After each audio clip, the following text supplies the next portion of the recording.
ဟုံးလေးရလာပေးချိုင်ဆွဲမှာဥစွာပထမစားသုံးသူမိဘပြည်သူများအားမင်္ဂလာပါလို့နှုတ်ခွန်းဆက်တာပါတယ်ယနေ့ဟုံးလေးရရဲ့ဟင်းလျာဖြစ်တဲ့ငချောက်ချက်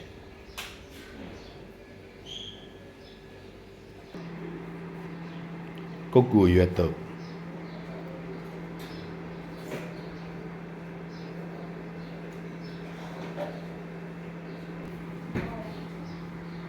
မြစ်ချင်ကျော်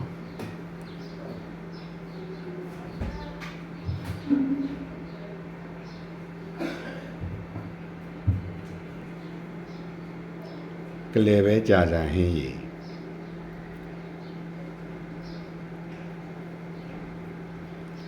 ဖုန်းလေးရလာပြီးကြိုင်ဆွဲအားဆက်သွယ်မှယူလိုပါကဖုန်းနံပါတ်39 20 696တို့ဆက်သွယ်မှယူနိုင်ပါတယ်ဖုန်းလေးရလာပြီးကြိုင်ဆွဲအားပေးကြတဲ့စားသုံးသူမိဘပြည်သူပေါင်းကျမ်းမာချမ်းသာကြပါစေလို့ဖုန်းလေးရလာပြီးကြိုင်ဆွဲမှဆုမွန်ကောင်းတောင်းအပ်ပါတယ်အားလုံးကိုအထူးပဲကျေးဇူးတင်ပါတယ်